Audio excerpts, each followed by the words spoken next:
Bismillahirrahmanirrahim. Assalamualaikum warahmatullahi wabarakatuh. Perkenalkan, kami dari kelompok 3 aja lah judulnya. Nah, yang pertama nama saya Saman, Prodi Ekonomi. Bersama rekan saya akan menjelaskan tentang tugas dari manajemen keuangan yang dikasih judul atau di tugas yaitu resiko dan tingkat pengembalian. Nah, sebelumnya tadi saya memperkenalkan diri dan ini saya persilakan untuk rekan saya untuk memperkenalkan dirinya. Baik, terima kasih. Assalamualaikum warahmatullahi wabarakatuh. Perkenalkan, nama saya Nana Supriyatna. Saya Prodi Ekonomi semester 5B.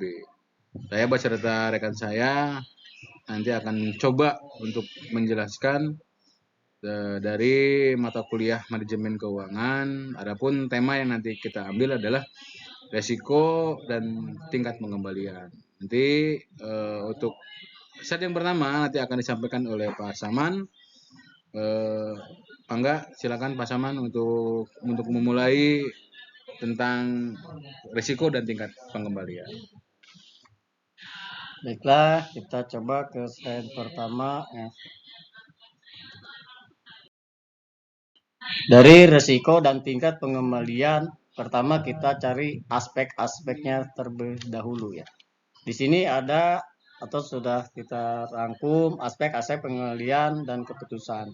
Nah, berarti ada aspek, ada gambaran, dan ada pengambilan keputusan. Setelah cari tahu dulu apa permasalahannya, pasti kita ngambil keputusan. Di sini ada dua aspek yang perlu dipertimbangkan oleh manajemen perusahaan atau keuangan ya, di dalam manajemen keuangannya dalam pengambilan keputusan keuangan, yaitu tingkat pengembalian.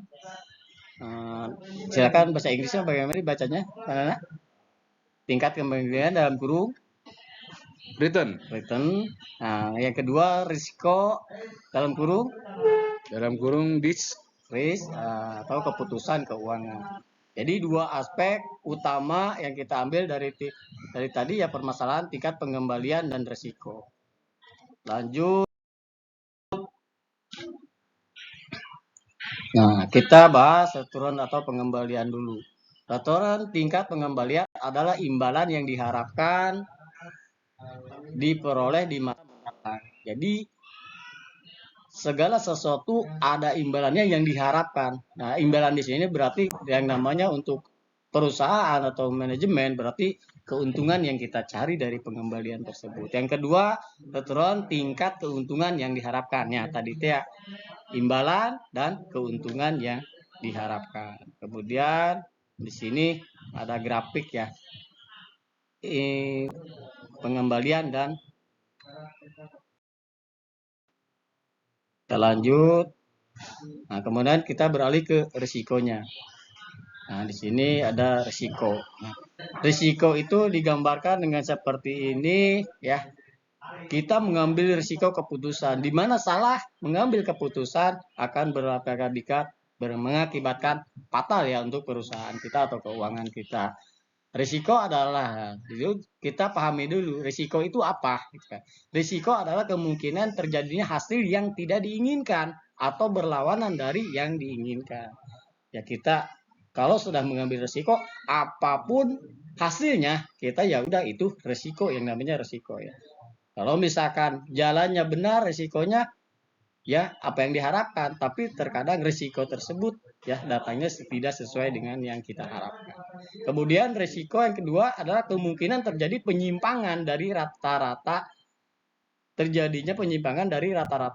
dari tingkat pengembalian yang diharapkan dan dapat diukur dari standar deviasi dengan menggunakan statistika. Nah, setelah itu kita cari konsep dasar. Konsep dasar yang diperhitungkan oleh investor ya, yang dibilang oleh investor. Konsep dasar, investor menyukai return ya, resiko, dan tidak menyukai resiko. Jadi investor atau rekan bisnis kita pasti menyukai pengembalian daripada risiko. Nah, risiko mereka jauh-jauh mengambil risiko lebih pengembaliannya. Dalam artian pengembalian ada timbal balik ke saling menguntungkan bagi perusahaan. Nah, kemudian hubungan risiko dengan return yang diharapkan. Hubungan antara risiko dan return harapan merupakan hubungan yang bersifat searah dan linier. Artinya, semakin besar risiko suatu aset, maka semakin besar pula return yang diharapkan atas aset tersebut. Dan sebaliknya. Tolong ini bahasa Inggrisnya agak lumayan ini. Ini disebut Pak. High risk. Mungkin bisa disebut dalam bahasa asingnya yaitu high risk dan high return. Jadi high itu berat. Nah, kemudian hubungan risiko dengan return yang diharapkan. Tadi yang tidak diharapkan, sekarang yang diharapkan. Seluruh aset keuangan diharapkan akan menghasilkan arus kas. Jadi arus itu berarti yang namanya arus deras ya, laju derasnya untuk masuk ke dalam kas. Berarti derasnya pertambahan tabungan kita atau hasil kita dari kas tersebut. Kemudian tingkat risiko suatu aset akan dinilai berdasarkan atas tingkat risiko arus kasnya. Nah, tingkat risiko suatu aset akan dinilai berdasarkan atas tingkat risiko arus kasnya. Jadi sama-sama berkaitan atau berhubungan. Jadi di mana risiko suatu aset akan berpengaruh juga bernilai berdasar kepada tingkat risiko arus kasnya. Jadi di mana asetnya arusnya tinggi, kasnya juga pasti akan mengalir dengan derasnya, dengan tingginya. Kemudian risiko aset. Nah, di sini ada risiko aset. Risiko dari suatu aset dapat dilihat dengan dua cara. Dalam basis berdiri sendiri atau risiko tunggal. Nah, kemudian dalam konteks portofolio. Risiko aset dalam suatu portofolio. Jadi untuk yang selanjutnya biar rekan saya yang menjelaskan. Baik, terima kasih. Saya akan mencoba membantu menjelaskan tentang risiko aset. Dimana aset ini adalah suatu kepemilikan kita, ya, aset. Jadi segala apapun pasti ada risikonya. Baik, saya akan jelaskan. Yang pertama, on a stand alone basis. Atau sebentar, ini dulu slide-nya. Yang kedua, on a portfolio context. Kemudian saya jelaskan, on a stand alone basis bisa disebut juga risiko yang harus ditanggung jika berinvestasi hanya pada satu aset saja. Jadi kalau kita istilahnya hanya dengan berinvestasi dengan satu aset, ya mungkin risiko terkecilnya adalah kita tidak akan memperoleh hasil yang maksimal karena kita kan hanya menanam aset itu cuma satu-satu. Kemudian in a portfolio context, atau maaf, misalkan dulu arus kas aset juga harus dihitung secara terpisah, ya. Kemudian in a portfolio context bisa juga risiko yang harus ditanggung dalam berinvestasi pada sejumlah aset atau lebih dari satu aset. Artinya kita harus dengan siap apabila kita mempunyai beberapa aset di beberapa perusahaan. Adapun arus kas itu sejumlah aset itu digabungkan. Jadi apapun yang aset kita punya itu dengan cara digabungkan. Kemudian resiko per portofolio itu dibedakan dalam yang pertama yaitu resiko sistematis atau resiko pasar atau resiko umum atau market risk. Bisa disebut juga, dan ini terkait dengan perubahan yang terjadi di pasar dan mempengaruhi return seluruh aset yang ada di pasar.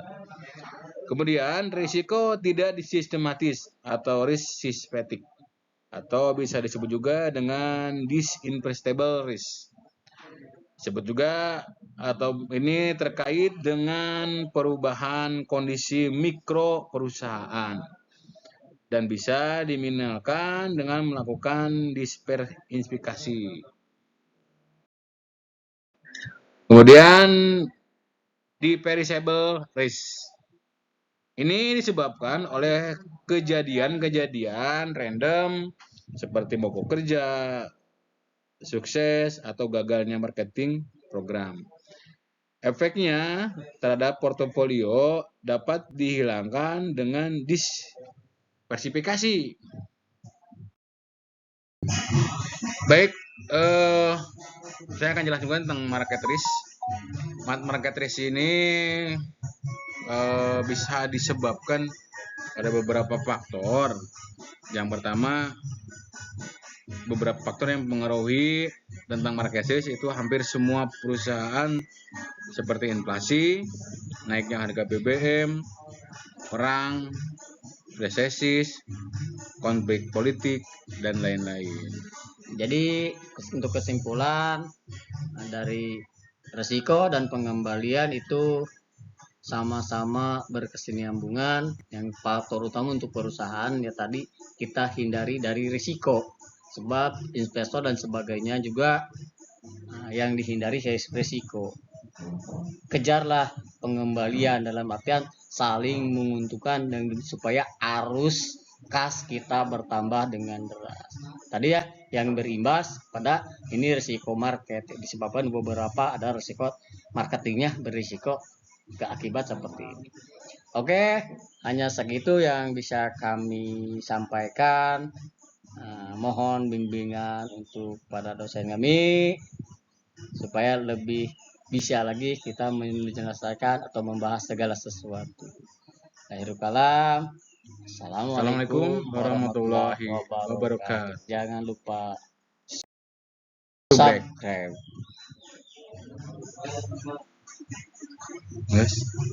Yes. Hentikan. Hah? Hentikan itu.